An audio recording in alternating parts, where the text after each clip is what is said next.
Carlos.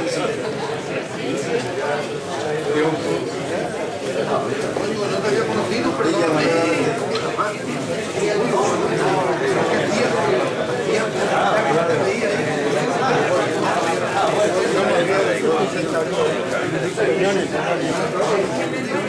También, tú eres más chico. Un abrazo fuerte.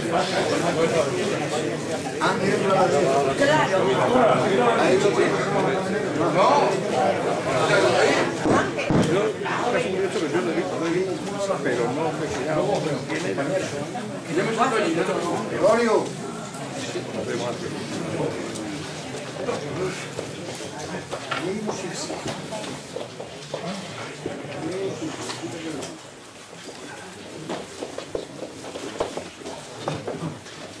Buenas noches. No temáis que no voy a hablar yo igual que los demás. Yo simplemente felicitar a Enrique Sánchez de León por este nuevo libro, darle las gracias por haber venido aquí, a Badajoz, a la Económica de Amigos del País, que es su casa. Agradecerle que venga, como tantas veces ha hecho posible que muchas cosas, la mayoría de las cosas importantes en muchas ocasiones fue gracias a él. Y solamente decir eso, agradecer además la presencia de tanta gente. Si estuviésemos en Andalucía diríamos de tronío, tanta gente de tronío, estupenda. Es confortador ver una noche como esta y no algunas noches que tenemos que bajarnos ahí a hablar de 6 o 7 que estamos. Tiene la palabra quien sea el primero y muchas gracias por la posibilidad. Sí. Buenas noches, bienvenidos a todos a la Económica, a un acto emotivo.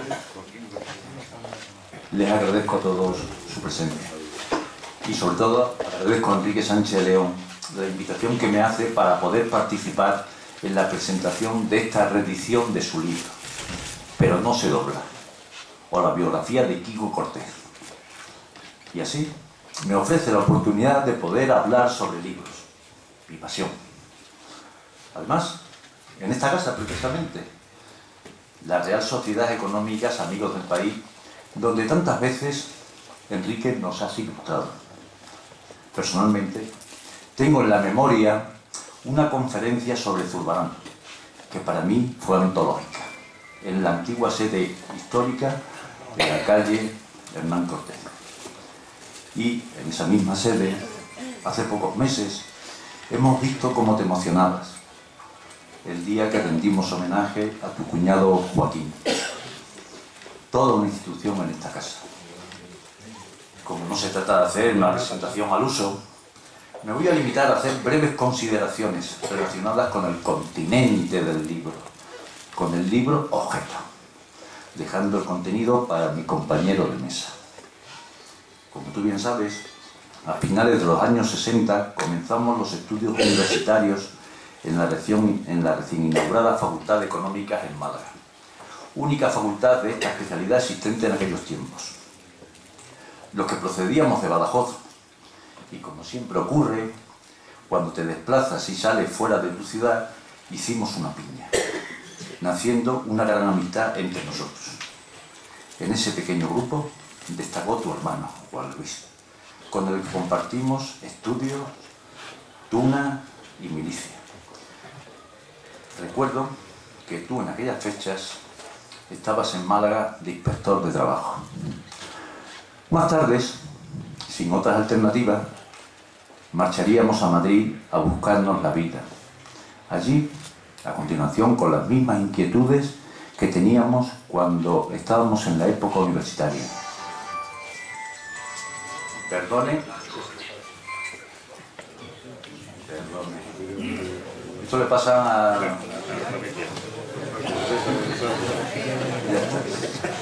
Es que he tenido un problema en la biblioteca, ha habido un problema que se han apagado las luces de la alcazaba y entonces nos estaban comunicando cómo iban las cosas. Allí continuamos con las mismas inquietudes por la tierra que nos vio nacer. Sentimientos regionalistas utópicos que solamente pueden surgir desde la nostalgia y el amor a nuestra región. En Madrid coincidimos con otros extremeños de Cáceres que tenían las mismas inquietudes. Rafael García Plata fue un personaje para siempre. En definitiva, todos profesionales jóvenes y amigos con una misma pasión que se centraba en Extremadura. Podríamos decir que se formó un lobby extremeño, al igual que ocurría con otras regiones, Galicia, Cataluña, el País Vasco, Andalucía, llegando a reunir en alguna ocasión, caja postal, hasta 800 personas. Y recuerdo que teníamos como sede el Hogar Extremeño en la Gran Vía. El resto ya lo conocen ustedes. Con la ley primero, Asociación Regional Extremeña, después con la ley de partidos, Acción Regional Extremeña, para no cambiar las siglas, después UCD, después UCD Extremadura, Extremadura Unida, CDS, y en 1982 cada uno a su casa. Pero siempre permaneció y perduró nuestra amistad y fidelidad a esta tierra.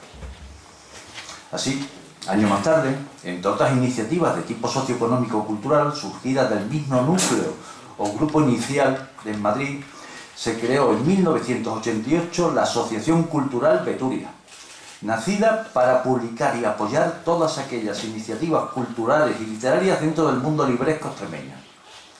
En la actualidad cuenta con un fondo editorial de más de 80 libros publicados, financiados exclusivamente por los socios, y cuyo depósito legal se encuentra en Madrid. En el caso de Enrique, puso negro sobre blanco todas las ideas, pensamientos, vivencias y demás vicisitudes de la aventura regionalista. Así publicó en 1995, hace 18 años, Pero no se dobla, o la biografía de Quico Cortés, en una edición reducida para amigos, según el propio autor, casi clandestina. Hoy, la editorial Beturia pone en nuestras manos una reedición muy cuidada de la obra, con una entrevista prólogo del autor, del periodista, con una entrevista prólogo al autor, del periodista José Julián Barriga, donde, como conocedor de la primera línea de la aventura regionalista, explica y complementa aquellos aspectos claves de la obra. Junto a ello, tenemos una breve introducción del autor. El libro, que está muy bien escrito, porque escribe muy bien, no es una novela, no son unas memorias al uso, ni es un tratado de historia. Yo creo que es un ensayo. Utiliza técnicas narrativas y de historia para hacer una profunda reflexión política y sociológica de esta región. Para ello, utiliza un artificio donde reúne en un mismo techo a 9 personajes extremeños del siglo XIX, que por edad e ideología nunca habían coincidido en tiempo y en espacio para dialogar y buscar vías de solución a los problemas que plantea Extremadura. La elección del siglo XIX creo que se debe a que en aquella etapa histórica floreció el talento individual, como nunca más había sucedido en la historia. De hecho, 5 extremeños ocuparon en la primera mitad del siglo XIX la presidencia del gobierno: Manuel Godoy, Juan Bravo Murillo, José María Calatrava, Álvaro Gómez Becerra y Antonio González González de Valencia de Monbuey. Igualmente, y según anuncia en la entrevista del libro, podría haber planteado la cuestión en la época de las órdenes militares, siglo XIV y XV, con especial referencia a la Orden de Alcántara. Y yo sé que estoy trabajando en esa materia, y yo añado que la época árabe vivida durante el reino Taifa Badajoz, de la cual aprovecho para anunciarles que en la Biblioteca de Extremadura conmemora el milenio del reino de Badajoz. junto al Ayuntamiento de la ciudad y el gobierno de esta comunidad, con la exposición bibliográfica Badajoz, 1000 años de libro, que muestra las fuentes documentales conocidas sobre esta época, destacando la labor realizada por algunos de nuestros paisanos, como Rodrigo Dosma, Solano de Figueroa, Vicente Barrante, Martínez y Martínez, y el gran conocedor de la materia, Manolo Terrón. La Biblioteca de Extremadura, la biblioteca de todos los extremeños, que tiene la encomienda principal de recoger, conservar, custodiar y difundir el patrimonio bibliográfico extremeño por autor, imprenta y temática, tiene la facultad de transformar papeles manuscritos y libros en documentos para el patrimonio bibliográfico extremeño, a través de su inventario y catalogación, libros y documentos que son mimados y recogidos en sus estantes para su puesta a disposición de los investigadores y usuarios de futuras generaciones. Así puedo informar que de Enrique Sánchez León contamos con 8 registros, 3 en formato libro y 5 en folletos, más este que hoy presentamos, que espero lo personalice para que la biblioteca de todos los extremeños, junto a toda aquella documentación que genere su presentación, y de tal forma que un acto efímero como este pase a la historia bibliográfica y cultural de nuestra región. Enrique, conocedor de esta cuestión, tiene el buen hacer y creo el placer de enriquecer los fondos de la biblioteca, donando y dedicando aquellas obras y ejemplares de su autoría, manuscritas o impresas, y por ello animo a Enrique a seguir con esta tarea y a todos los presentes aportando sus legados al patrimonio cultural de Extremadura, pues al final lo que queda para la historia es precisamente nuestro legado escrito. Muchas gracias.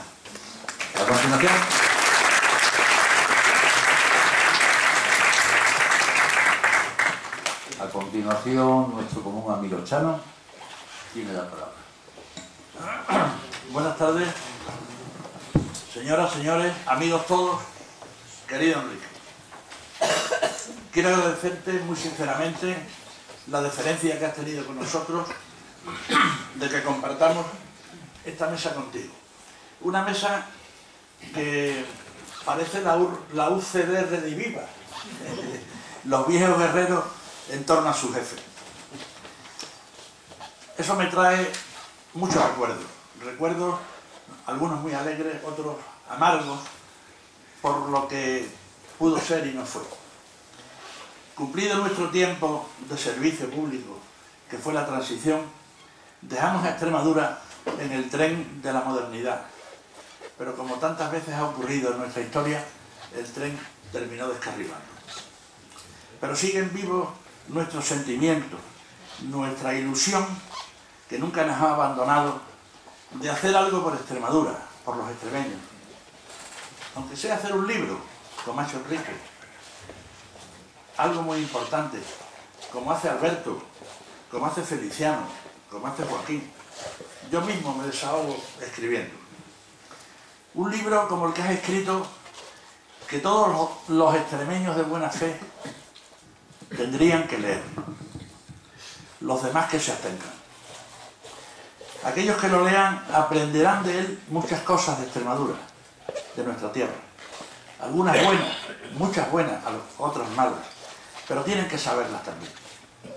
Después de haberlo leído, probablemente comprendiendo mejor lo que somos, se sientan más extremeños y quieran hacer cosas por esta bendita tierra. Sería muy importante hacer extremeños, hacer muchos extremeños.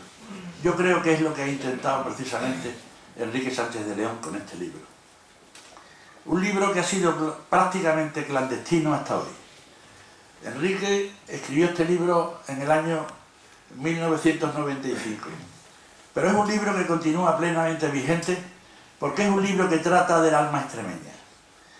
Y el alma extremeña no muere ni envejece, permanecerá siempre viva y joven, como nos sentimos todos nosotros, a pesar de los años que cargan ya sobre nuestras espaldas. Pero el libro descubre también a un Enrique Sánchez de León que, además de político, de vocación y de raza, y de prestigioso, muy prestigioso abogado, es también un intelectual de gran calado, con señaladas aficiones artísticas y literarias. Él mismo lo dice: soy un artista frustrado, al que hubiera gustado leer y escribir, pintar, esculpir, pero a quien el compromiso libre con su tierra lo apartó de su vocación y lo metió en la lucha social y de política de su tiempo. Porque Enrique es, ante todo, un intelectual comprometido con su tierra y concibe la política como el medio más eficaz e idóneo para engrandecerla. Y cree que en la política tienen que estar los mejores. Y en este compromiso Enrique es auténticamente implacable. Lo dice él mismo: claro que conozco a muchos intelectuales extremeños y estoy dispuesto a comprenderlos, pero nunca me convencerán de la razón de su descompromiso y de su inhibición de los problemas de su entorno. La madre que los parió, cuando desprecian al político de cualquier signo que los invita a participar en la beligerancia política y se escudan en su investigación, en su dedicación, en su estar por encima, en no querer entrar en la dialéctica de las contraposiciones, en la ferocidad de las críticas, en la lucha de desprestigios, en no querer estar ahí porque los que ya están no dan la talla, pura soberbia intelectual. Ese problema de la pérdida como líderes morales de nuestra comunidad de tantos valores individuales que tienen amplia aceptación fuera de Extremadura es verdaderamente desgarrador. Un libro, el de Enrique, enormemente interesante, único en la materia, que revive aquellos momentos puntuales de la historia de Extremadura que han contribuido a definir nuestra personalidad y el modo de ser extremeño, que recorre el itinerario sin duda frustrado de nuestra conciencia regional y la biografía de un protagonista imaginario, Quico Cortés, que en determinados momentos toma cuerpo en la figura de Enrique Sánchez de León. Un Enrique al que sobradamente reconocemos como persona y como político, humano y sensible, pero duro y firme como la roca, que se puede romper pero no se dobla, como dice Quico, y que muestra una erudición histórica y unas facultades literarias verdaderamente excepcionales. Califica Enrique el libro de ensayo-novela, y realmente es así, aunque yo añadiría que encierra también una historia de Extremadura, por supuesto no sistematizada, pero sí referida especialmente a aquellos accidentes, podríamos decir, que han jalonado el triste devenir de una región con mala ubicación geopolítica. Enrique añora la Lusitania, víctima de Isabel la Católica, de la mesta, de las órdenes militares y de las guerras con Portugal, culpables de nuestra deficiente localización, injusta distribución de la tierra y enormes diferencias sociales que han marcado a un pueblo deprimido con ciertas notas de envidia, pereza, indolencia y sumisión a los poderes locales y centrales, aunque también tiene el extremeño, cuando quiere, las virtudes contrapuestas a esos vicios, y eso es precisamente lo que tenemos que fomentar. La trama novelesca de la obra es muy original. En el año 1829, cuando arrecia en España la cruel represión de Fernando VII contra los liberales, se reúnen en Mérida, en Cáceres y en Badajoz un grupo de personalidades ilustres extremeñas, entre los que se encuentran don Manuel Godoy, Diego Muñoz Torrero, José María Calatrava, Donoso Cortés, Juan Bravo Murillo, Bartolomé J. Gallardo, José de Espronceda, Francisco Fernández Golfín y José Casquete de Prado y Botello. Todos ellos han sido reunidos por el personaje central e imaginario de la obra, Quico Cortés, que ejercerá las funciones de anfitrión y moderador de las reuniones de trabajo que celebren aquellos personajes célebres. El tema a debatir será la siguiente pregunta: ¿permite esta inmensa extensión de tierra, Extremadura, crear y mantener una consciente mentalidad de territorio diferenciado? ¿Se puede recurrir a la historia, a la cultura, al lenguaje, a la etnia o a cualquier otro factor diferenciador que singularice a Extremadura en el conjunto de las tierras y de los pueblos de España? Los debates entre estos personajes son auténticamente deliciosos. El autor, experto conocedor de la problemática española del siglo XIX y de la historia de Extremadura, traza un certero perfil de los invitados, todos ellos de una singularidad y personalidad verdaderamente arrolladora, apabullante, y lógicamente haciendo gala de unos recursos dialécticos del más alto nivel del conocimiento político, económico, social, cultural e histórico de Extremadura y de España, y en un ambiente entre ellos de fair play admirable.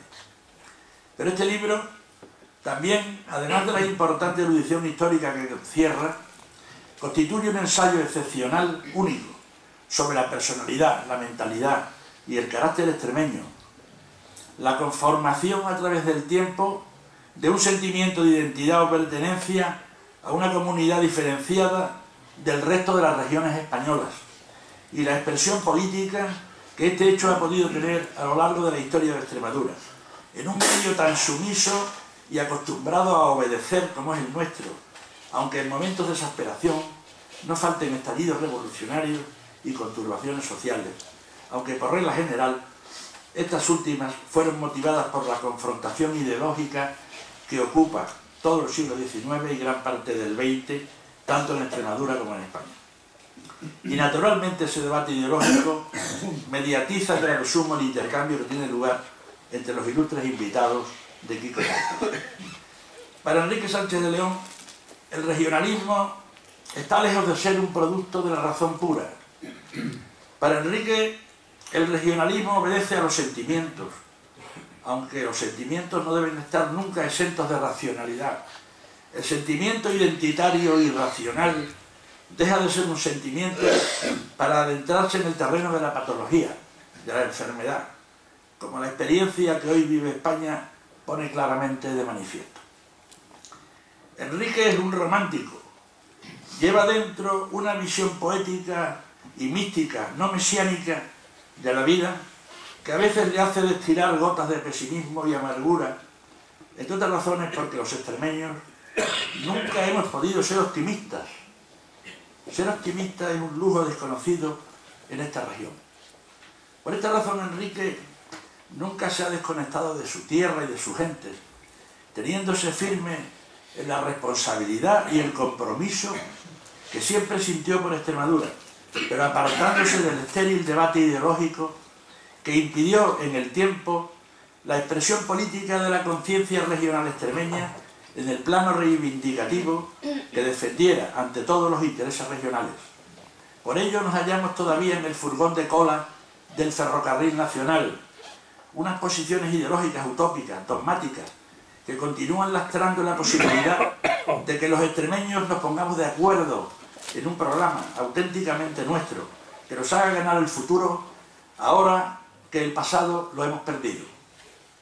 En palabras de Enrique, hay que conseguir una mentalidad regionalista que abarque a todos y no apropiarse de la capacidad de redención en exclusiva, ni usar la patente de extremeñismo como patrimonio excluyente, que además no tendría razón de ser.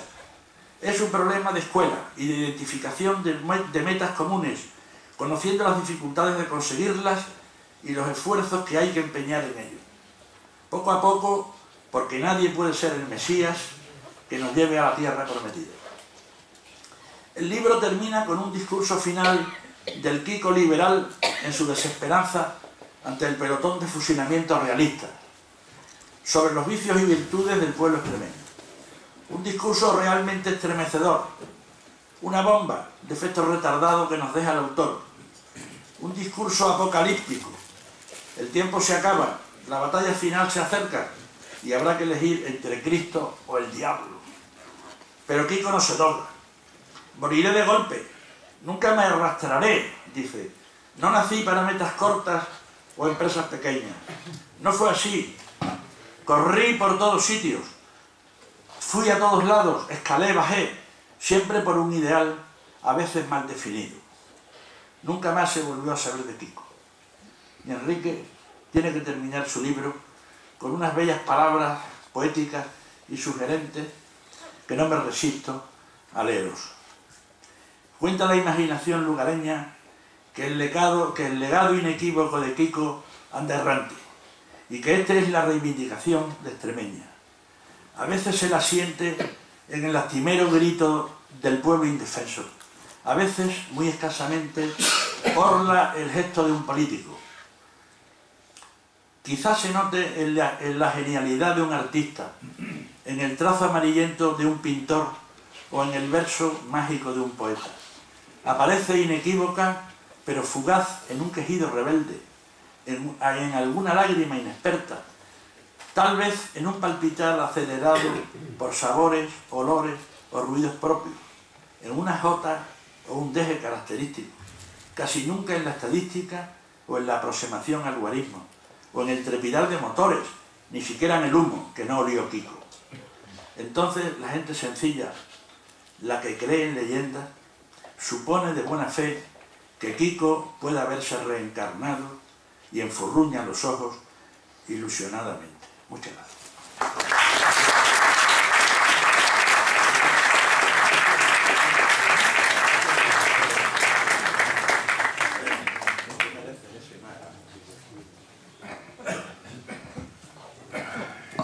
Difícil está la cosa. Hoy no es mal día para presentar un libro que trata del extremeñismo y de Extremadura, porque hoy se celebra la festividad de Nuestra Señora de Guadalupe de México, lo cual es un marco que podría dar lugar a muchas disquisiciones de tipo simbólico. Las reflexiones que a mí me ha suscitado la relectura del libro, en algunos casos ponen paz y en otros casos ponen espada. En mi opinión, hasta el siglo XVIII no se plantea la cuestión de qué es Extremadura. Hasta entonces, salvo en lo geográfico, y ni aún aquí, con perfiles claros, Extremadura era otra cosa que una demarcación geográfica integrada en Castilla. La definición de Extremadura se hacía por exclusión. Extremadura era lo que no era Andalucía y lo que no era Castilla. Apreciación que aún se sigue utilizando a veces, yo no sé si con razón o sin ella. El ser de Extremadura quedó determinado desde antiguo, sobre todo por su situación estratégica fundamental para el dominio del suroeste peninsular, por ser la llave de las relaciones con Portugal y por constituir el escenario de acciones bélicas o diplomáticas de nivel primero, no solo para cuestiones referentes a España, sino incluso de ámbito continental.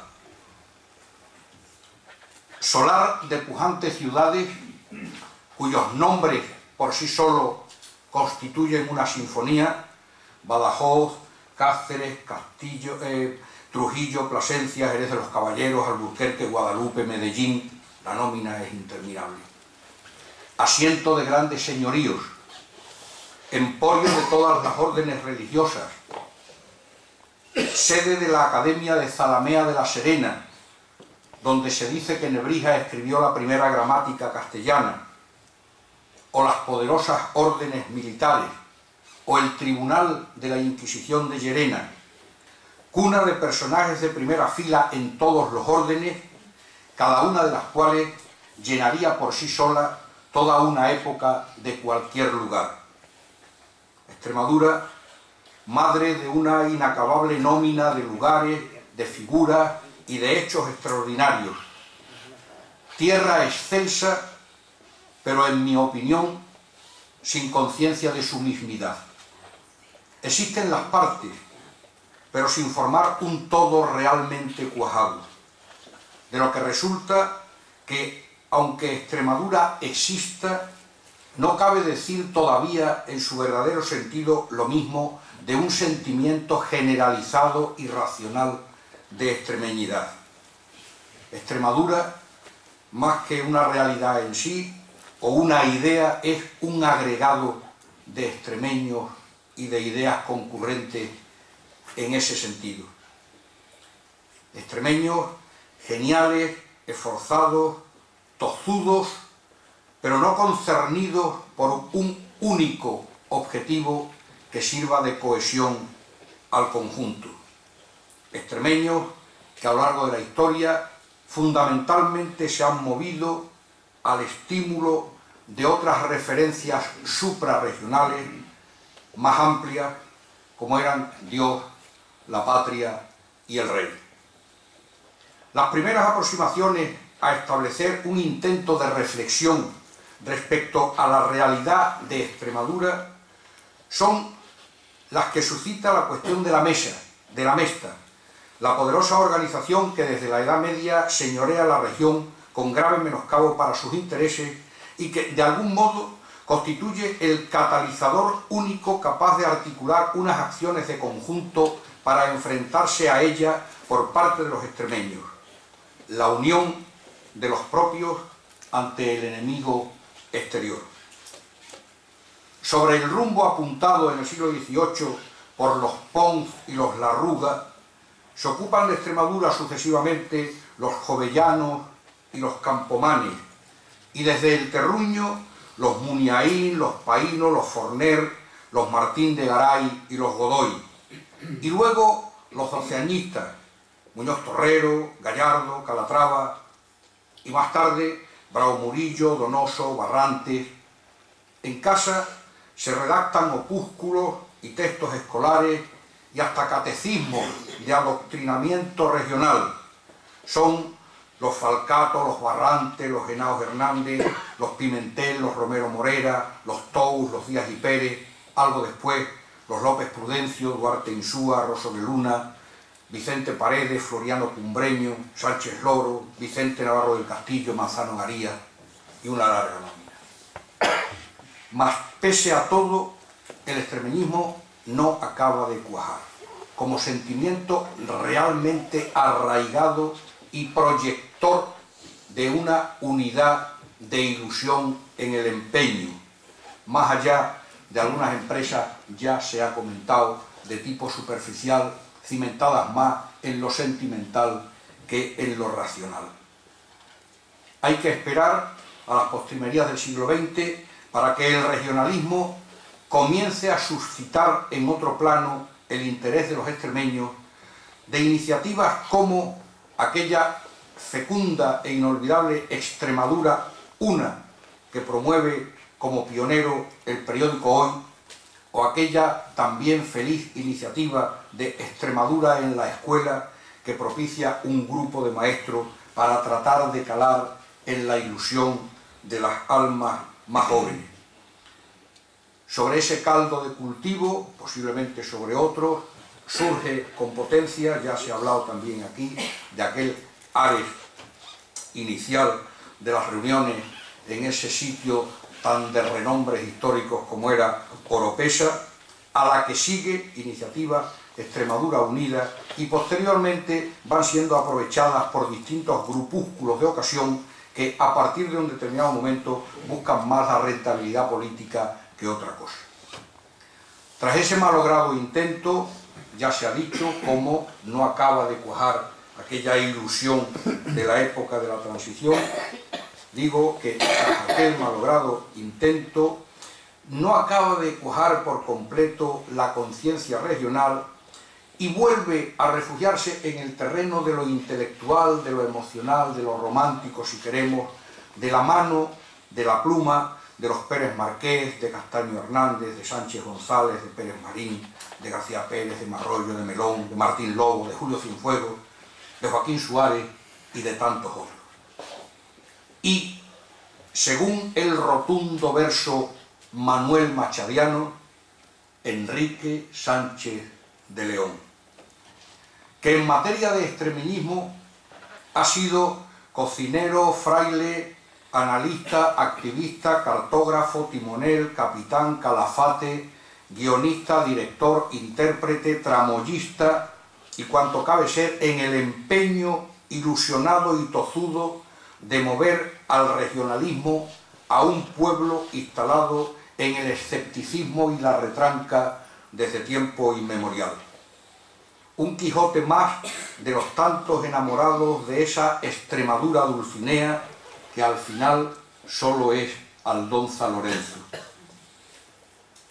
Tras sus esfuerzos en el terreno de la acción, ya se han citado también aquí, y con el sosiego de la distancia y el tiempo, el Enrique activista durante tanto tiempo del regionalismo en los años 60 pasa a la reflexión, dedicando a la extremeñidad este interesantísimo trabajo de análisis teórico, pero no se dobla, o la biografía de Quico Cortés.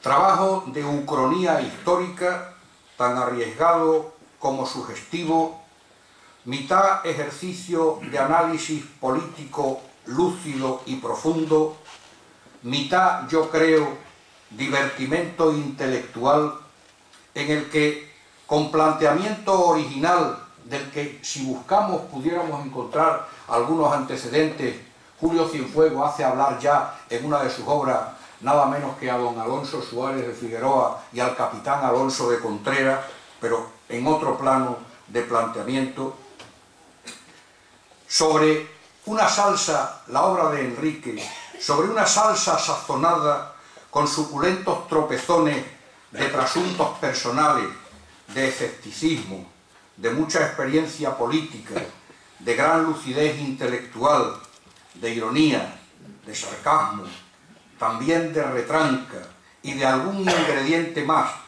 adobados todos con extraordinaria erudición y rigor intelectual, 9 figuras de la historia, la acción y el pensamiento, nacidas en Extremadura en el mismo siglo, aunque en distintos tiempos y distintas circunstancias, debaten sobre su tierra, sus paisanos, sus problemas y su destino.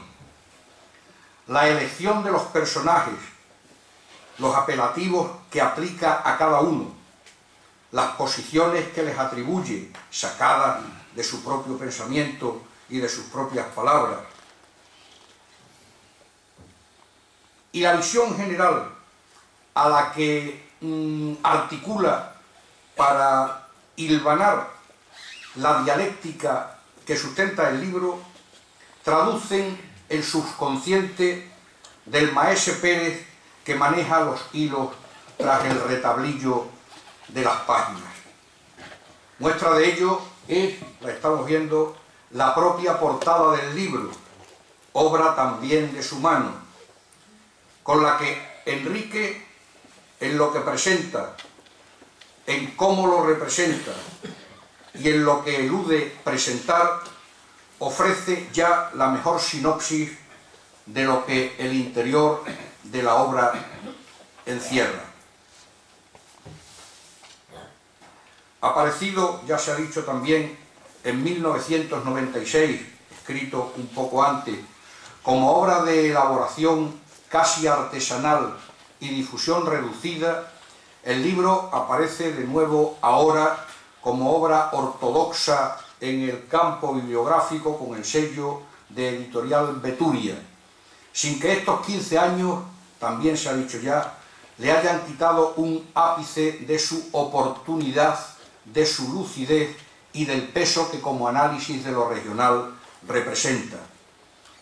Muy al contrario, antes de quedar viejo, el libro ahora está más actual que nunca y constituye una obra de obligada lectura, de obligada reflexión, muy propiciadora del análisis, no sólo para lo que estuvieron o estuvimos en la primera línea de aquella sugestiva y malograda ilusión de realizar en Extremadura la transición, navegando sobre los mares de Encina en la nave del regionalismo, sino que también es de obligada lectura para los que en aquel momento ni estuvieron, ni nadie esperaba en aquella fascinante aventura, que ahora son los que manejan las agujas de marear en esta tierra.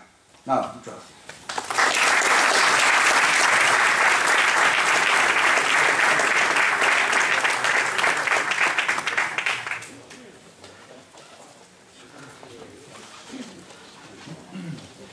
En la maestranza de Sevilla había una tarde una corrida larga de 6 toros. Había habido un jaleo, salieron los bichos raros y toreaba el último toro el gallo. Y le dice Rafael el gallo al que le había precedido en el callejón: hay que ver cómo está el público. Y le contestó el joven matador de toros: usted tiene la suerte, maestro, de que lo coge cansado. Yo espero que ustedes no estén cansados, porque no se ha dado el caso de una mala tarde, sino que todos los intervinientes que me han precedido en el uso de la palabra han hecho una estupenda faena. Permítanme que salude en primer lugar a Enrique y agradecerle que esté en este equipo, que esta noche nos juntamos aquí, que salude a su familia, que salude a la gente que hacía mucho tiempo que no veía y que agradezca a todos ustedes, a todos vosotros, vuestra presencia aquí esta noche. Me voy a salir un poco del guión y me atrevo a salirme porque a estas alturas de la película hay que tener una cierta santa desvergüenza. Yo el libro lo conocí hace tiempo y voy a aludir al libro, pero me voy a venir a acercar un poco al diario que pisamos. Cuando he escuchado a mis compañeros de mesa y he visto algunas caras, cuando he recordado algunas de las cuestiones que han expuesto, quiero hacer mío aquel título que puso Pablo Neruda a sus memorias: confieso que he vivido. Sí.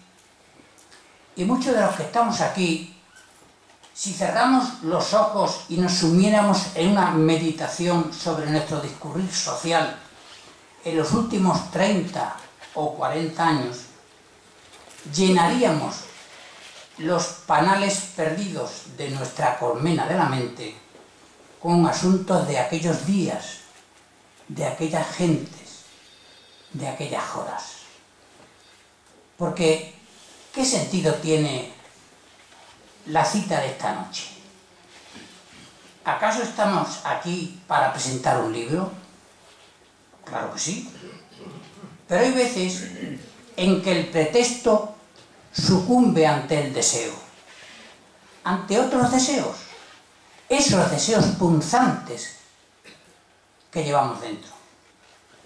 Y me explico.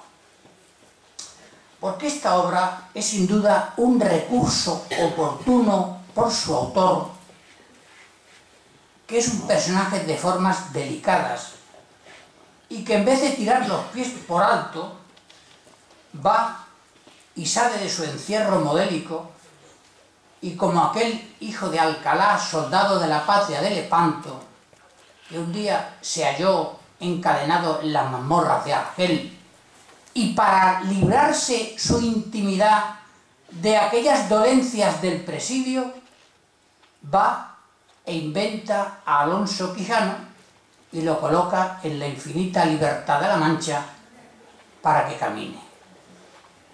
Cervantes se buscó a Don Quijote y Enrique se ha buscado a Quico Cortés. Dejémonos esta noche de demasiadas poses académicas forzadas por el ritual y no coloquemos señuelos ante nosotros mismos, porque este libro, si algo es en verdad, es trasunto del alma del protagonista.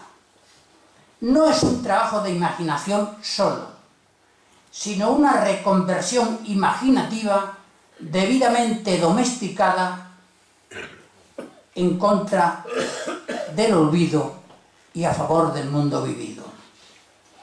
En alguna manera es un intento, quiero decir, un medio por otro camino para recuperar la memoria histórica. Pero naturalmente este no es un rescate de tibias y peronés en las cunetas de una carretera de segunda, sino algo más difícil. ¿Cuál es rescatar entre los zarzales que han crecido envolviendo la realidad el valor de un tiempo que se nos ha ido, de un tiempo nuestro que hemos sentido, que es carne palpitante de la historia de Extremadura y que ha sido más que enterrada, envuelta y camuflada para que parezca que aquí la transición política empezó cuando ganó el socialismo. Y tal pensamiento, con independencia y el respeto que naturalmente me merece todo el mundo, tal afirmación no es exacta.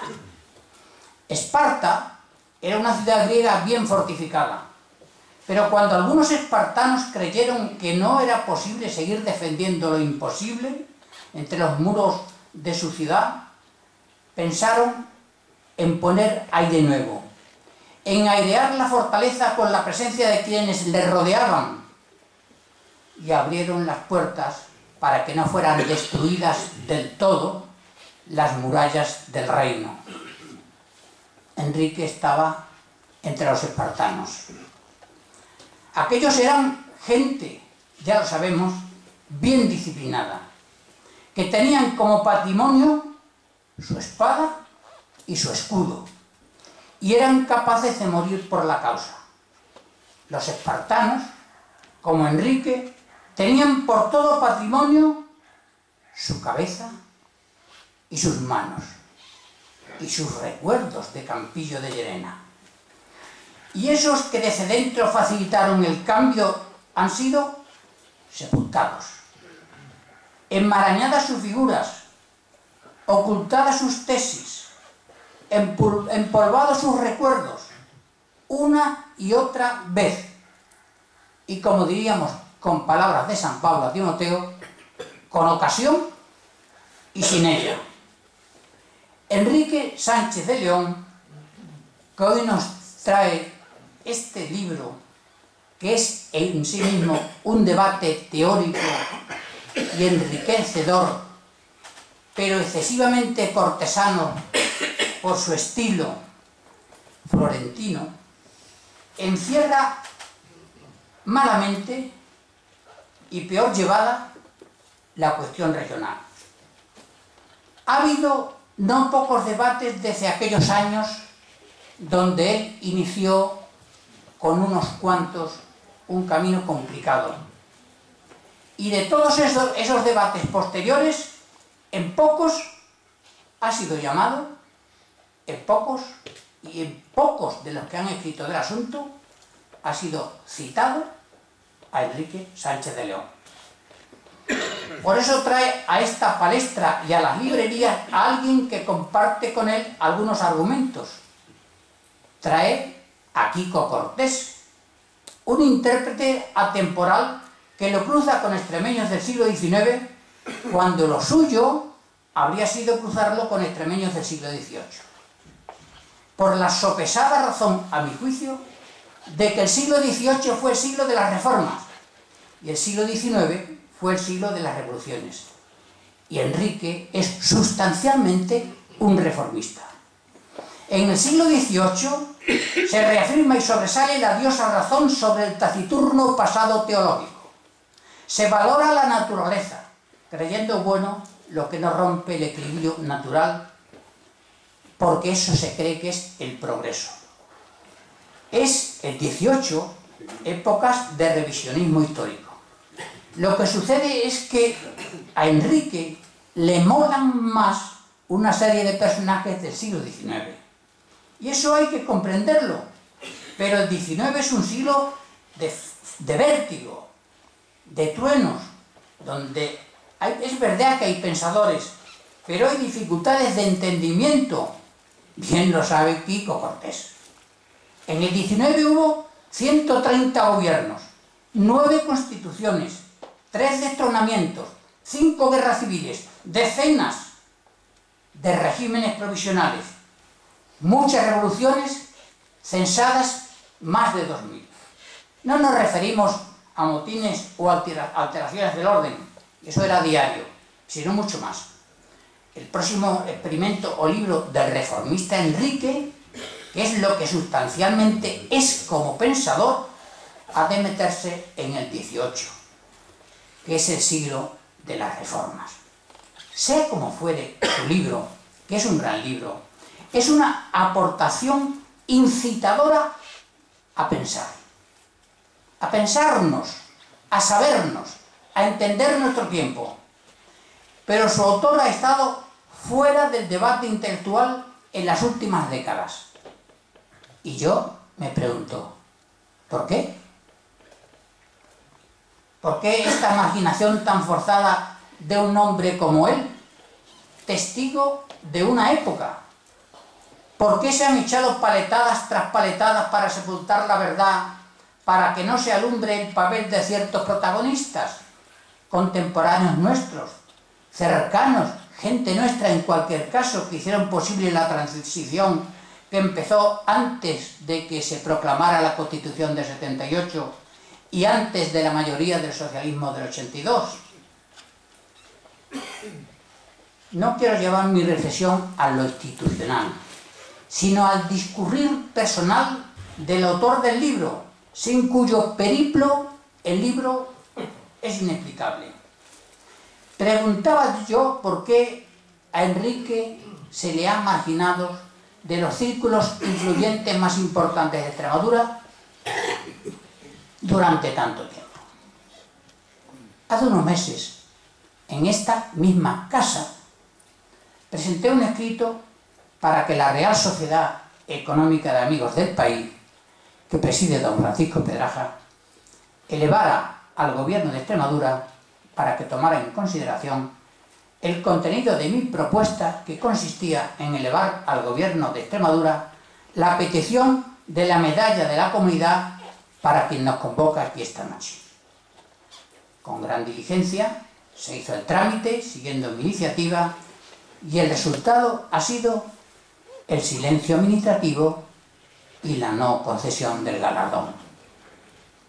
Mi propuesta tenía sentido, pues se sustentaba básicamente en los largos años de servicio prestados a la región por este personaje.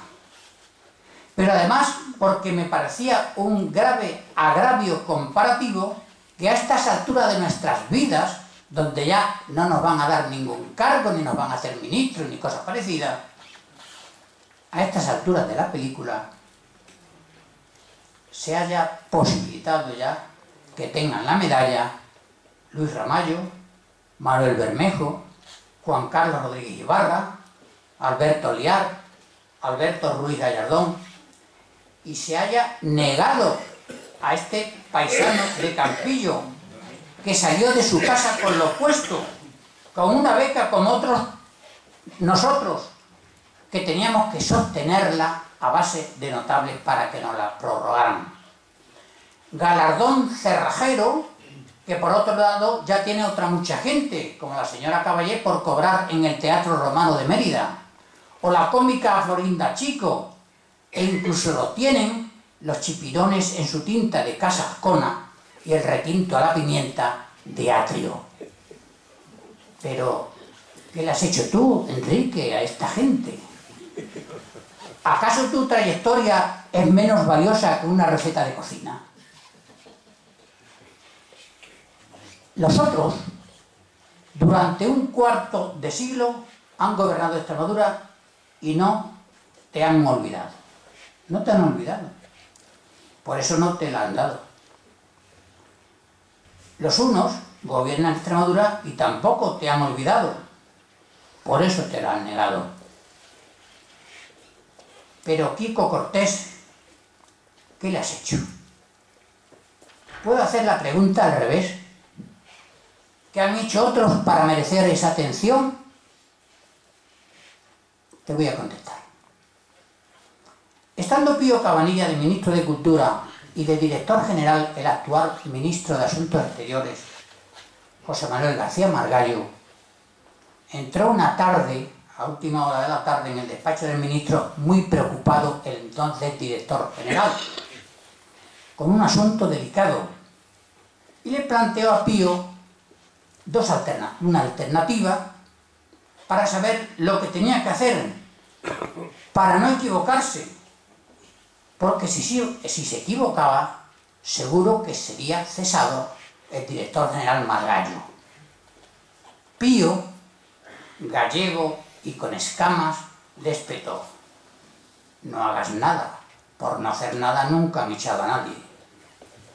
Si aceptamos como útil este aparente sofisma, tendríamos que deducir que tú has hecho algo, porque algo habrás hecho, mientras que otros han hecho poco o nada. Y yo creo que sé lo que has hecho.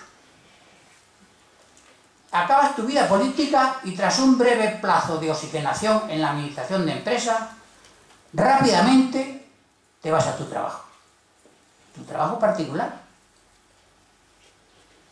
Zaplana se ha ido a Telefónica, Acebe a Iberdrola, Arias Salgado a Carrefour, Maneni, esa señora que tropieza con el vocabulario, al Banco Europeo de Inversiones como vicepresidenta. Y vaya sueldo. Y otras señoras que han estado en el gobierno. Incluso a Elena Salgado, que no podían ponerla en Endesa, la hacen consejera en Chile, de Endesa, de una cosa que se llama Chilectra, diría TIP, ven el juego de palabras, Chile, Endesa, Chilectra. Por no hablar de los momios vitalicios de los expresidentes, todos localizados en grandes empresas, o consejeros de estados, o en Murdos, o en Endesa. Hace poco, el líder de Izquierda Unida, Cayo Lara, propuso que se legislara para hacer incompatible el sueldo de los expresidentes con cualquier otra asignación. Los unos, los otros, votaron en contra. Por otro lado, esos nuestros, o suyos, o de quien sean, sí vienen a Extremadura, pero vienen a sus fincas. ¿Tú no tienes finca? O vienen a cazar. Tú vienes cada año, traes a un montón de turistas ilustres, te das la paliza, los paseas, los llevas a ver el Manuelino de Olivenza, la monumentalidad de Cáceres, la muralla de Galisteo, el romano emeritense, la blancura de Zafra o el altivo barroco de mi pueblo. ¿A quién se le ocurre ser cicerone de lujo si ese alguien antes se paseó por Extremadura con muy pocos años para disputarle un sitio en las Cortes a todo un general protegido del general Franco? Mientras algunos demócratas cristianos entonces, luego cuneros, ya estaban en Harvard aprendiendo inglés o haciendo un máster en Chicago, mientras tú habías conocido el mar gracias a la propuesta del Frente de Juventudes, porque entonces por estas tierras no sabíamos todavía cómo se pronunciaban los Boy Scouts.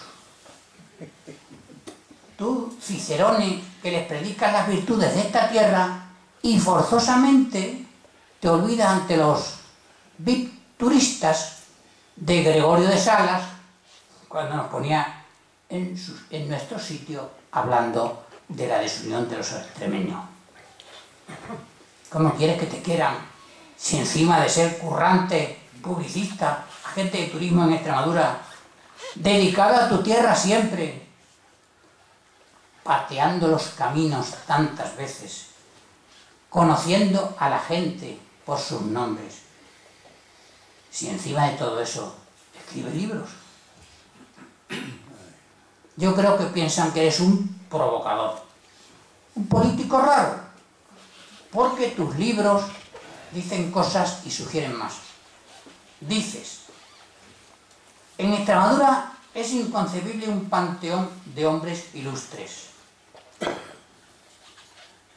porque sabes que todavía mantenemos vivos los viejos demonios familiares. En esta tierra, al que la hace, se la guarda. Así que ya está bien de discursos idílicos y de vida pastoril. Tú has creído que ciertas teorías podían ser la base de un gran acuerdo regional. Creías en ellas y lo has dicho desde la creencia, para sacarnos de donde estábamos, porque el regionalismo pensabas que era el estímulo, el oxígeno, el ánimo que encendía la voluntad, como decía Platón en sus ideas. Y tenías razón. Eres el mentor de un proyecto regionalista en nuestro siglo que, por unas razones o por otras, te fue sisado de la noche a la mañana. En un artículo que publiqué el 23 de junio de 1991, titulado "Por el socialismo al regionalismo", ya lo anunciaba, hace ya 22 años. Pero viviste un tiempo que hoy amarillea, porque algunos lo ven envejecido. Para otros es dorado, porque creemos que fue una época importante de posibilidades. Otra vez la vida es según el color del cristal con que se mira. En aquel tiempo, color de oro, fue verdad que todavía era posible la esperanza. Pues cuando el profesor granadino Antonio Jiménez Blanco realiza un estudio durante la transición sobre la adhesión autonómica en plena transición, sobre el amor a la región, resultaba que Extremadura, por la acción regional que se había puesto en marcha, era la segunda en intención regional después de las comunidades históricas. Escribe Enrique, Extremadura, por distintas razones no difíciles de explicar, olvida a su gente importante. Bien lo sabe Quico Cortés. Tu libro, por eso, por todo ello, es un tratado de filosofía política en una tierra difícil. Y otro de tus libros que no puedo dejar de señalar cuando acabo, porque yo creo que es uno de los complementos de este, cuando escribiste Los reformistas del franquismo en la transición política, venías a explicar cómo se puede hacer la reforma desde dentro y sin lanzarse a las barricadas incendiarias, porque eso que se hizo en la transición en España era la primera revolución a la moderna, es decir, se había sustituido los extremos por el reformismo. Tú, Enrique, si uno ve tu libro desde el enfoque de lo que ha supuesto tu papel político, has sido siempre un reformista. Por eso tus libros en el fondo son unos libros ingenuos, porque no hacen sangre, y tras lo vivido has creído de verdad en lo que era España y has pensado que nuestra nación tal vez podía vivir sin saña y sin derribar a ciertas figuras alzadas a los monumentos y sin derribar lápidas. Tú creías, ingenuo Enrique, como otros, que el futuro podía ser España, camisa blanca, que es mi esperanza.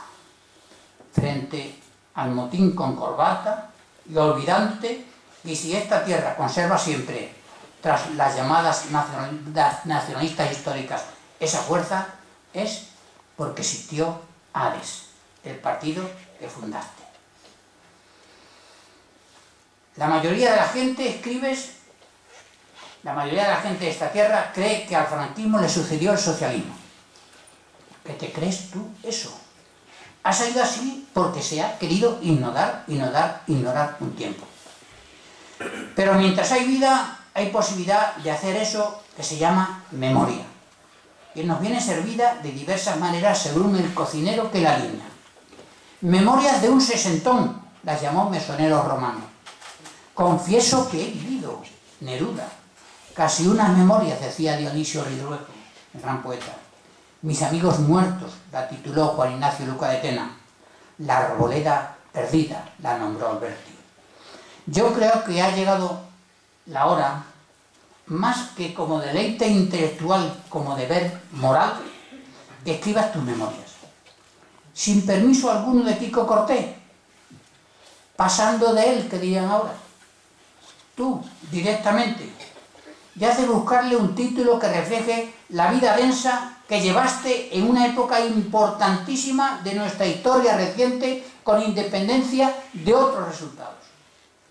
Porque en esa historia que tú conoces y en tus memorias habrá parte de ese alma de Extremadura que andamos buscando, ese ser de región, esa entidad, si algo es, lo tenemos de una puñetera vez que ver a través de este testimonio que yo te pido. Estamos deseando ver en las librerías algún necesario aire nuevo, sin ningún Alonso Quijano, que sirva de bastón como a Cervantes, sin Quico Cortés, que sea tu bastón, sin ningún pretexto de personajes sueltos para que hablen entre ellos. Yo prefiero que sobresalga tu palabra desnuda, sin apoyaduras costumbristas y empalagosas de la España beata de Zaurda, de pandereta y charanga, ¿ya me entiendes? Adiós a la España famélica de duelos y de Machado.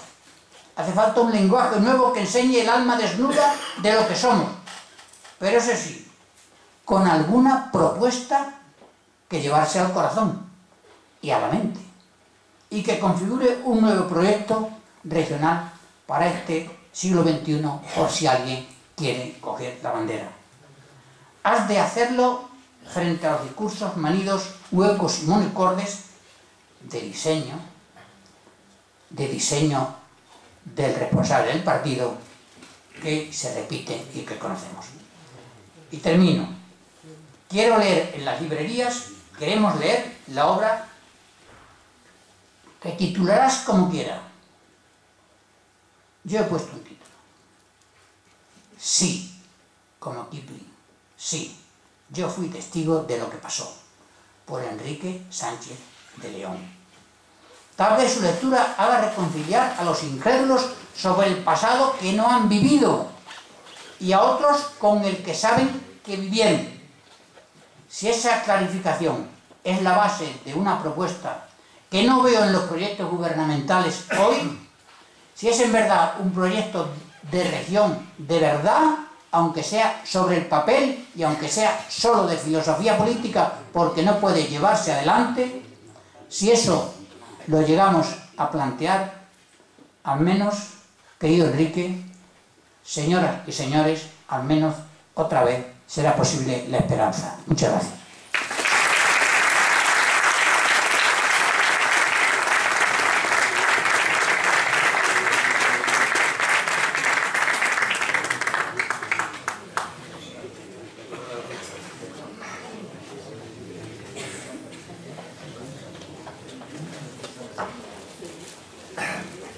Amigos y amigas, señoras y señores, el capítulo de agradecimiento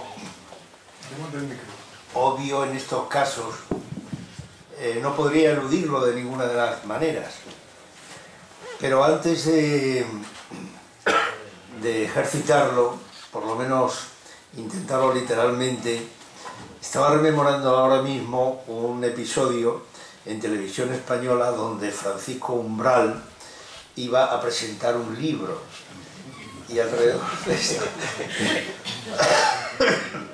de esa entrevista surgieron cosas ad láteres que efectivamente tenían que ver con el libro, pero poco. Por lo tanto, yo lo primero que quiero decir es que yo vengo aquí a hablar de mi libro.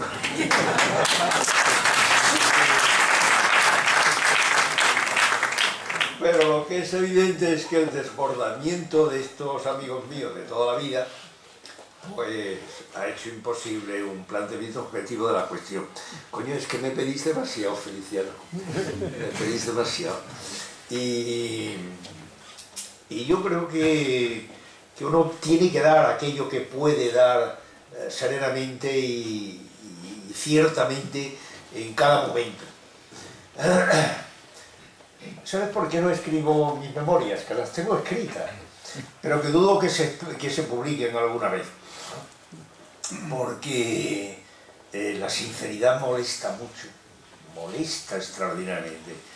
Y yo llego a la conclusión de que probablemente si no es por una meta trascendente, no merece la pena.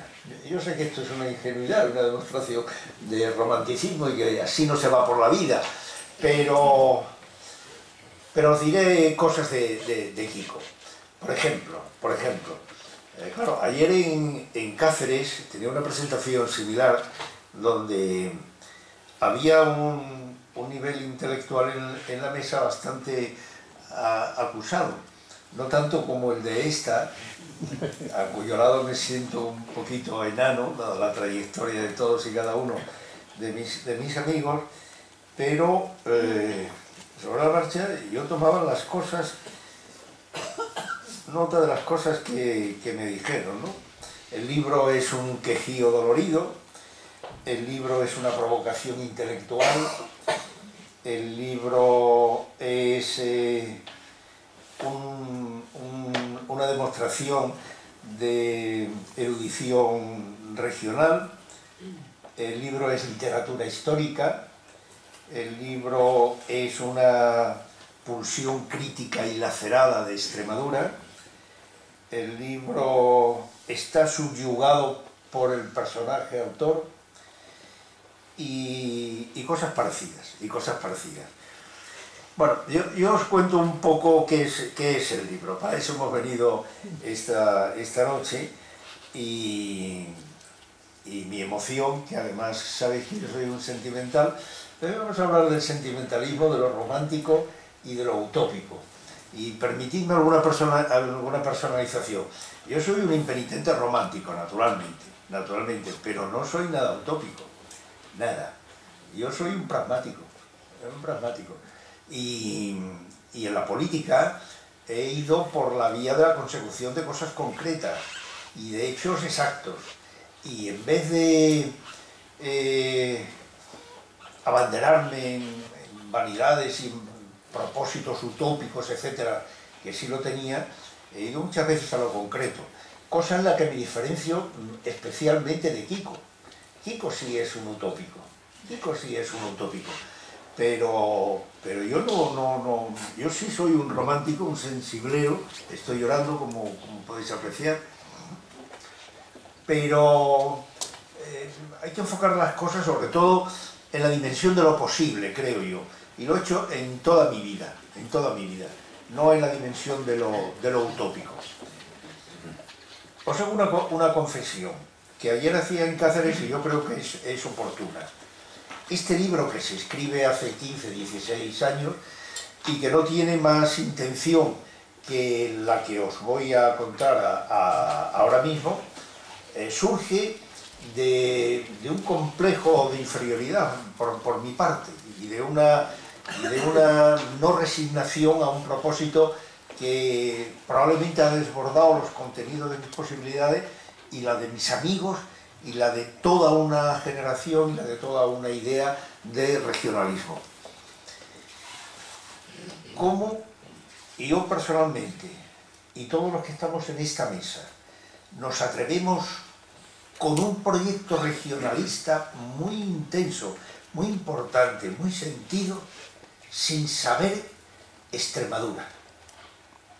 ¿Cuántas veces nos hemos enfrentado con la realidad de que no tenemos, lo que dice Alberto en versión, aunque Alberto me da la impresión de que admite la geográfica, que ni siquiera hay gente que esta la admite. Hombre, viene usted por arriba los montes, por abajo también los montes, por la derecha los montes, por la izquierda no hay montes, pero bueno, está el mar un poco más allá, ni siquiera la afección geográfica. El regionalismo en definitiva es una interpretación interesada de la historia de cada pueblo. Ahora más que nunca, ¿no? Lo que está ocurriendo hoy en Barcelona es una demostración. La historia de los nacionalismos vascos y gallegos no es más. Se lo han inventado. Se lo han inventado sobre hechos ciertos. ¿Por qué nosotros no podemos inventarnos? No estoy hablando de fraude, estoy hablando de sentimiento, de por qué ocurrieron las cosas así en determinados hechos históricos. Hace 2 o 3 días tenía una conversación con Chano. Chano, que es un intelectual liberal y que lógicamente tiene un sentido de Extremadura tal. En uno de esos artículos, uno de los artículos fenomenales que está publicando últimamente, habla de la identidad extremeña y hablaba de la cruzada de la Iglesia extremeña. Hombre, pues sí, se puede hablar en términos generales.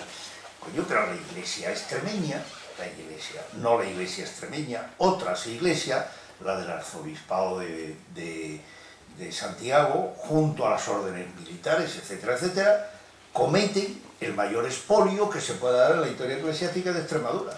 1230, Alfonso IX llega, toma Mérida y dice: se acabó Extremadura. El arzobispado para Santiago de Compostela. Las órdenes de Santiago y las órdenes militares nos vamos a repartirse.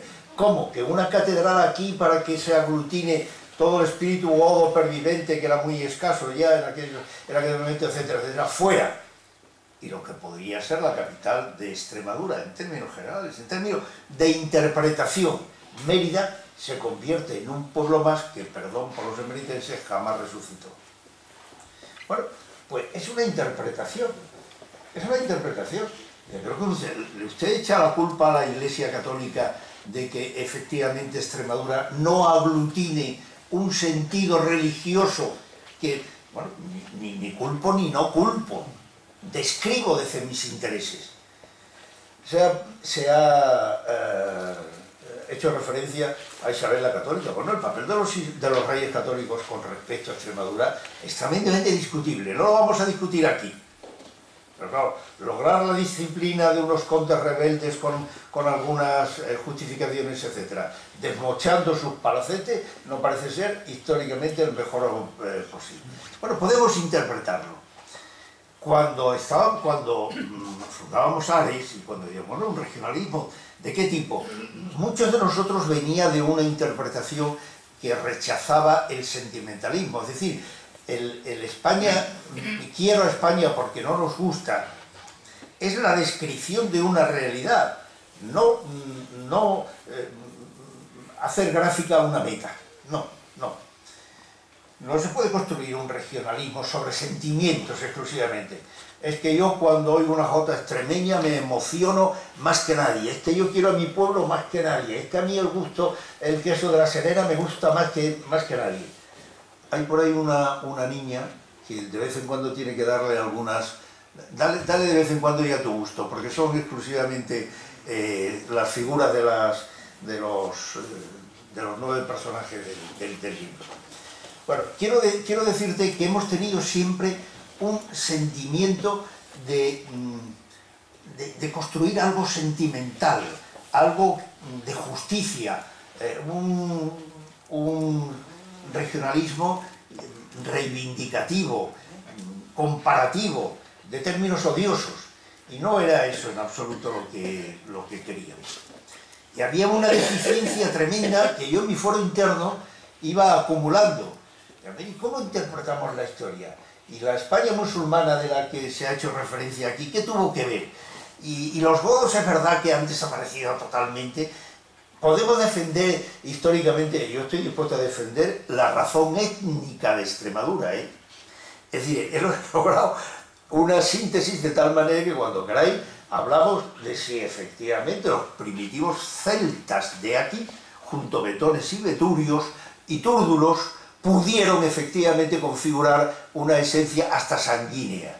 Bueno, hasta ahí puedo llegar en la elucubración regionalista, inventando cosas sobre hechos ciertos que nadie ha pensado en cómo construir. No sé si me explico suficientemente porque estoy muy tocado por todo lo que de mí han dicho estos amigos míos.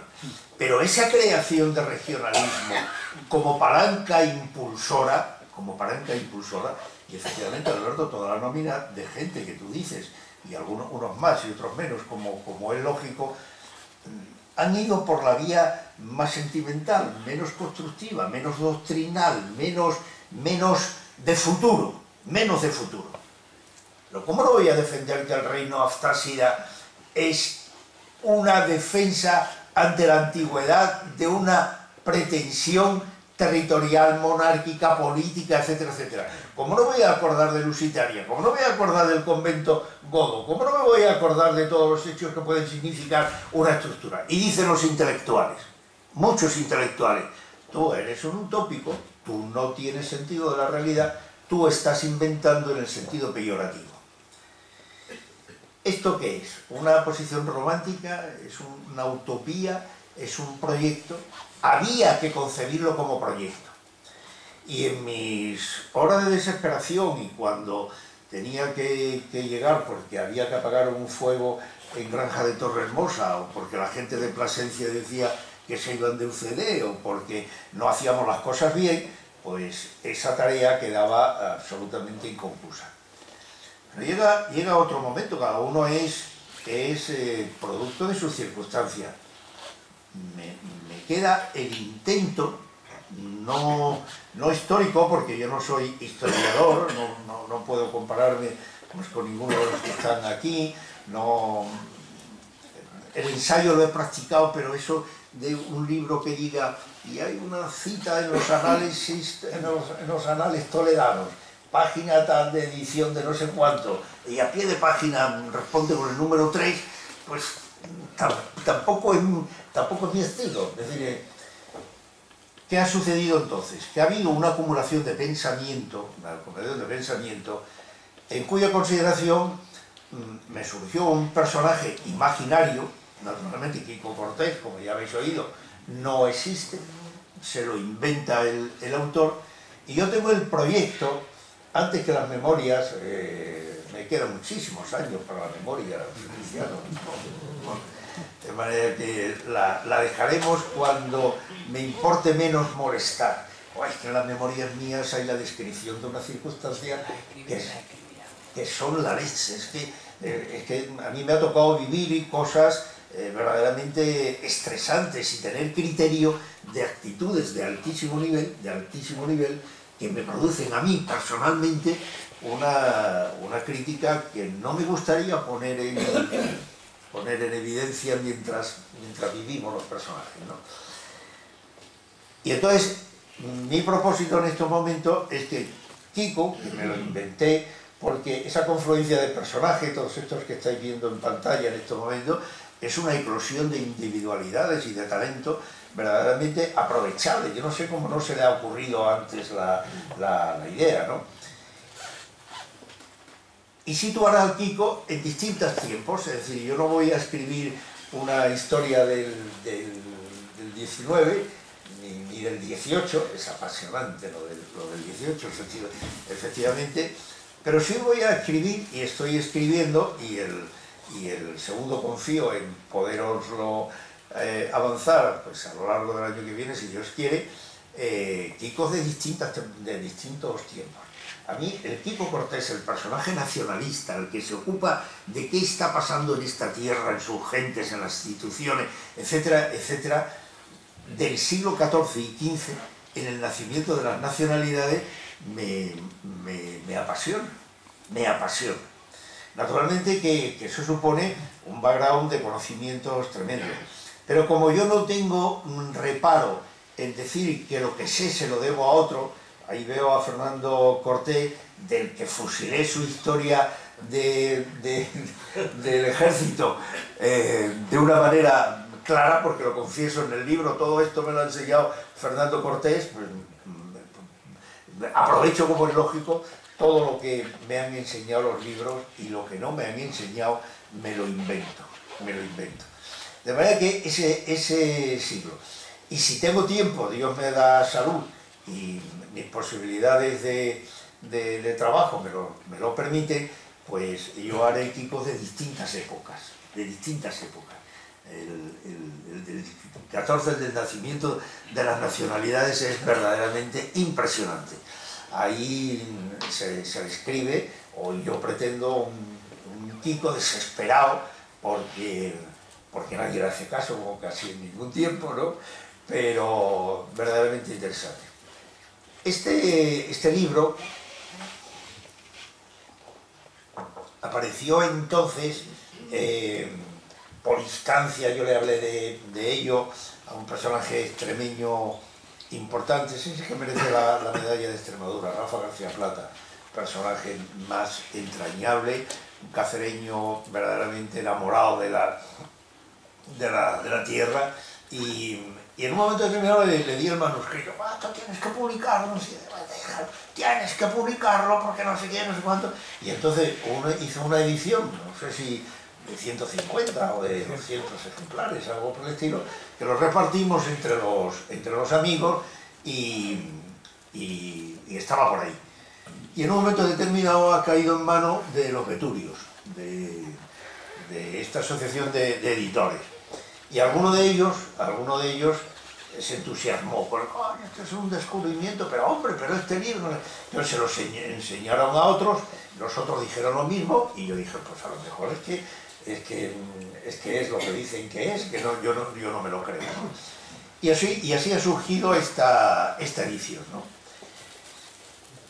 Los personajes.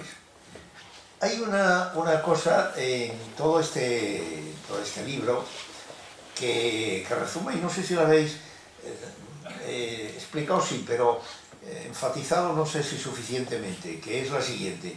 La famosa contraposición de las dos Españas se produce naturalmente en todos los sitios, en la intelectualidad y también en los territorios pobres y de baja aportación intelectual. Y yo creo que aquí, en Extremadura, se ha producido de forma verdaderamente extraordinaria. Es decir, aquí o eres amigo o eres enemigo. Y eso en la toma de posiciones, porque luego después, desafortunadamente, también hay mucha mentalidad de acomodarse y de sumisión y de hacer lo que se entiende que le gusta al mando que haga, ¿eh? Y no lo que uno querría decir. Pero claro, ahí el libro intenta profundizar. Y dice, hombre, por ejemplo, en la política, ¿cómo son los políticos extremeños? Y yo elijo a mi capricho a dos políticos, uno que es absolutamente conservador y que además en lo conservador, curiosamente, Feliciano, es que los conservadores muchas veces son muy eficaces, es decir, arreglan los desaguisados de los progres, no a gastar dinero, no aquí todo, no aquí ni tal. ¿Qué importa lo que se deba? ¿Qué importa lo que cueste? Pero si ya veremos. Claro, y llega alguien que dice, usted, es que ha llegado un momento en que hay que pagar. Pues hay que pagar. Oye, pues los conservadores arreglan eso de pagar. No se arreglan otras cosas, pero... Y lo progresista como siempre, como consiste en halagar a aquel que lo necesita, aunque sea con falta de pragmatismo, pues halagan al que lo necesita. Y eso en Extremadura, como se come. Yo elijo dos personajes que han sido jefes de gobierno, uno Bravo Murillo, digo muy curiosamente que si fuera de estos tiempos, Bravo Murillo, el conservador Bravo Murillo, podría haber sido un presidente como si fuera del Opus Dei, y a Calatrava, que es lo contrario, que es un progre, pues también elucubrante, utópico, etcétera, pero de una riqueza, abierto sobre el personaje, que yo creo que en Extremadura no se ha pulsado suficientemente. Y en lo religioso, hombre, ahí dice la gente, el obispo de Orense, es que el obispo de Orense fue el presidente de las Cortes de Cádiz, y el obispo de Orense era extremeño. Bueno, era un tremendo doctrinario, una persona absolutamente convencida que cuando le dicen que en las Cortes de Cádiz se va a discutir sobre si la soberanía nacional deja de estar en el rey y pasa al pueblo, y dice, no, yo ahí sí que no juego. Y sale corriendo, huyendo hacia su obispado, porque dice que ahí no entra. Bueno, y enfrente hay un curita extremeño, que es Muñoz Torrero, que es el que redacta literalmente el capítulo correspondiente en la Constitución a libertades y derechos. Y se dice que hasta la propia Constitución en su conjunto. Pero la contraposición de esos dos personajes da para mucho, porque yo los he hecho a pelear dialécticamente entre sí, y no está suficientemente explotado el diálogo entre cada uno de estos personajes, porque el libro no da para más, ¿no? Pero yo creo que es suficientemente demostrativo de cómo aquí somos de ásperos, de agresivos, ya lo decía yo, cuántas veces, ya lo decía yo, ¿no te acuerdas que yo dije? No, siempre llevamos la razón cada uno de nosotros, ¿no? De manera que esos son un poco los personajes. El libro en sí mismo, aunque mis amigos dicen que está bien escrito, hombre, yo creo que no está mal escrito, pero mi preocupación por si está bien escrito o mal escrito es mucho menor que mi preocupación por el contenido y sobre todo por las expresiones.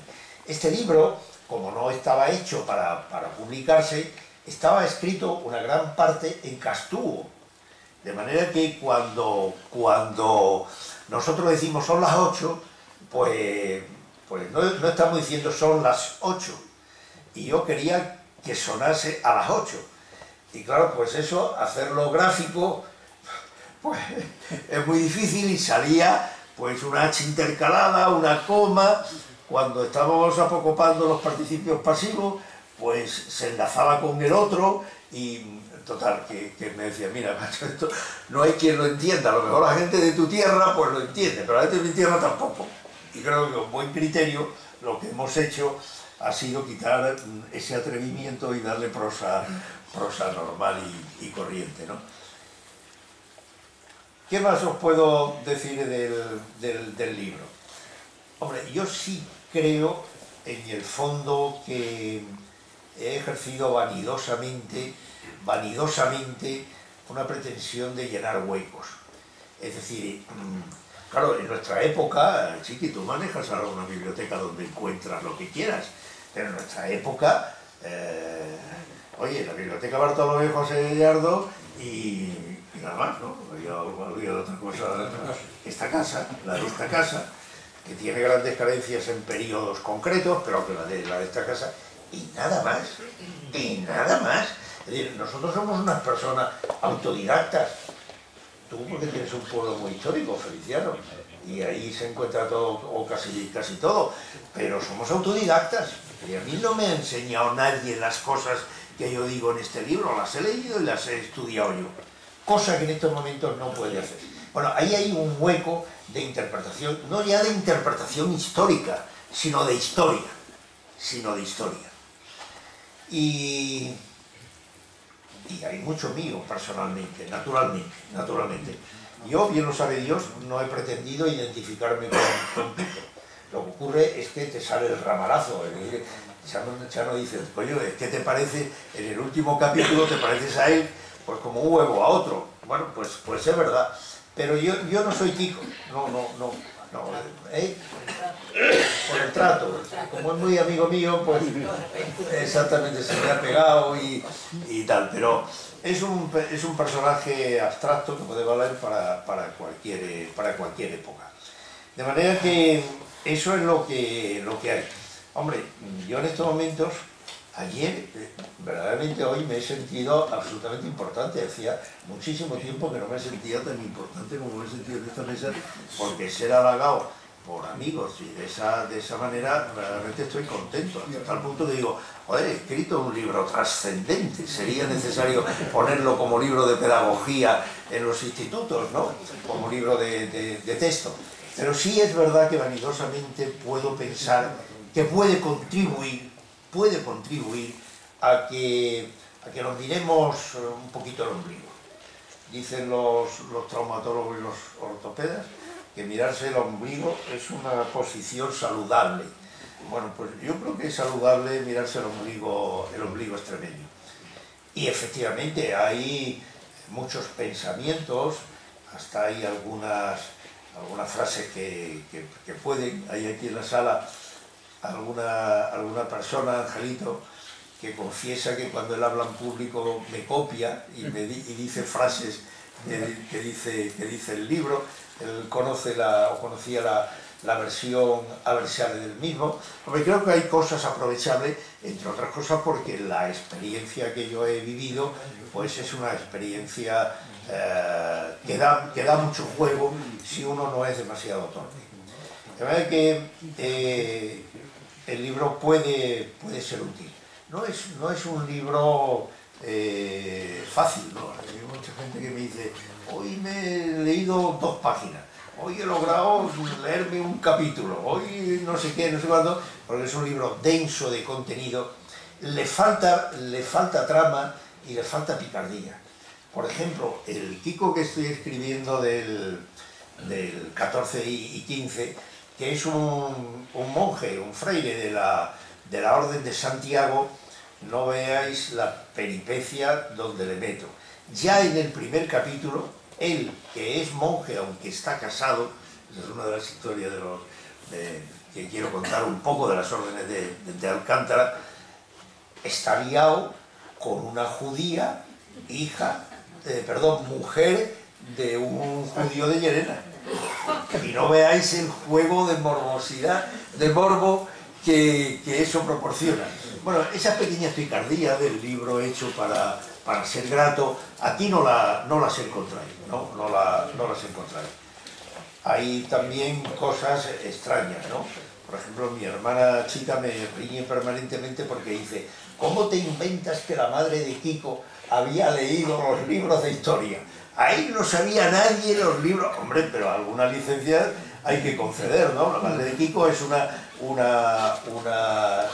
castuereña, gente de la Mesta, que ha leído libros por influencia de otras corrientes de información que allí le llegan. De manera que puede ser divertido y sobre todo puede ser estimulante.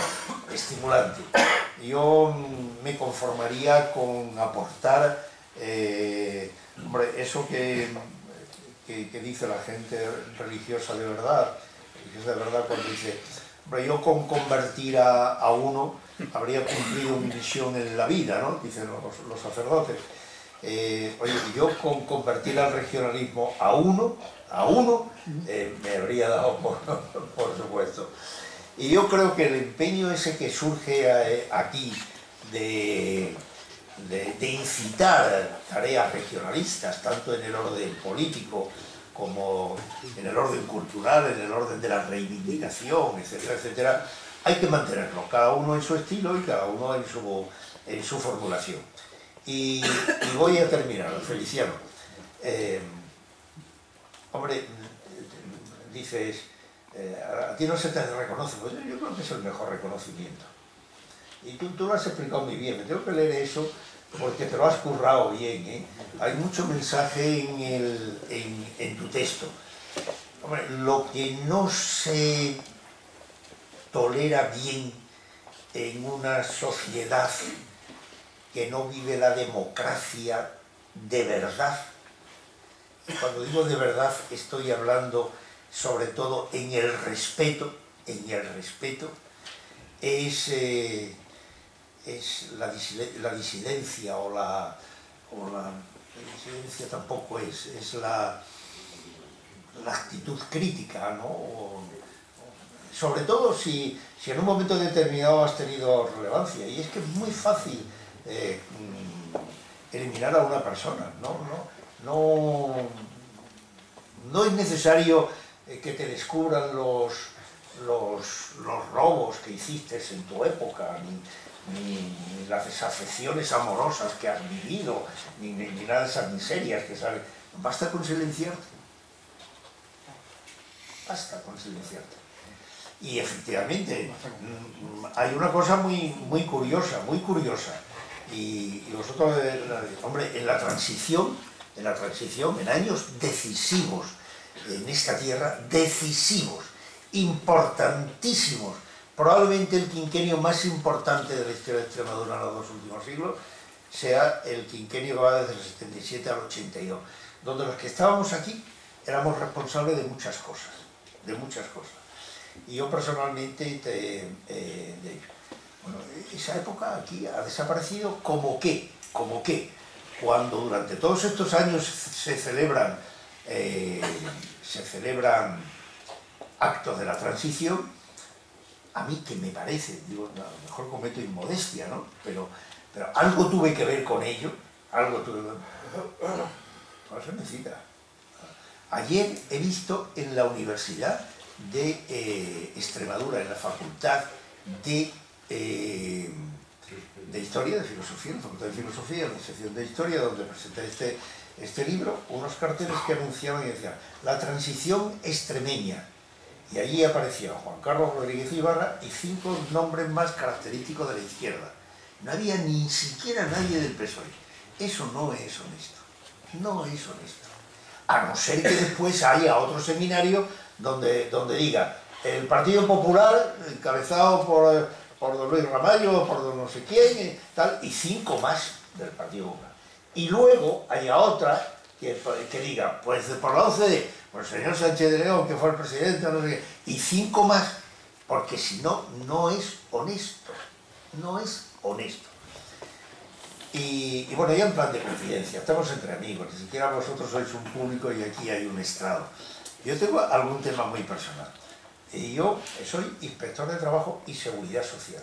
Toda mi vida profesionalmente trabajé en ese ámbito. Fui secretario general técnico del Ministerio de Trabajo cuando no existía más que la asistencia sanitaria. Dependía, como recordaréis, los mayores del INP. He sido director general de la Seguridad Social y ministro de la Seguridad Social. Algo debo de saber de eso, ¿no? Algo.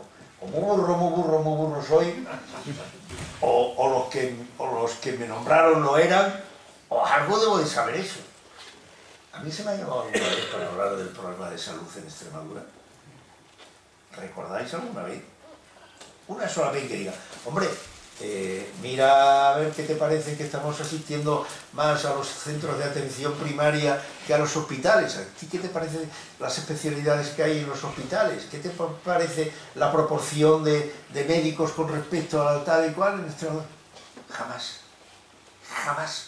Como si no hubiese existido, o como si yo fuese una persona descomprometida. ¿Eso por qué? Dice, porque Feliciano. Bueno, probablemente porque he sido ministro, pero ni de uno ni de otro. Digo yo. Pero realmente tampoco. Bueno, pero no se trata de hablar de mi persona, sino de hablar, como es lógico, del libro. Yo os quiero agradecer vuestra presencia de verdad, de verdad. No le vamos a dar más mecha al cartucho y sobre todo a vosotros, Feliciano, Chano, Alberto, Chiqui, Manzanares y a todos vosotros. De verdad que a lo mejor el último pretexto de la presentación de este libro en Badajoz es tener un contacto con vosotros, cosa que les diría a todos mis acompañantes. Muchas gracias por estar con vosotros.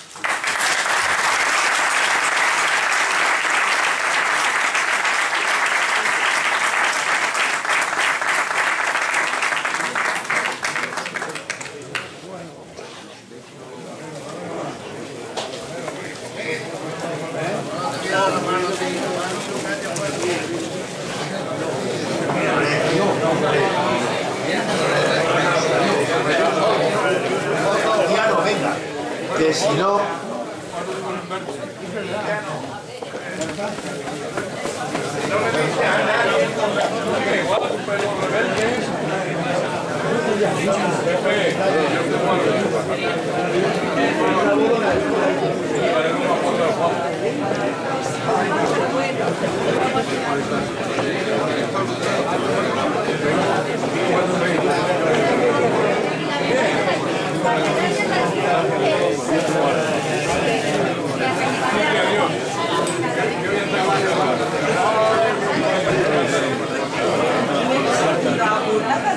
Así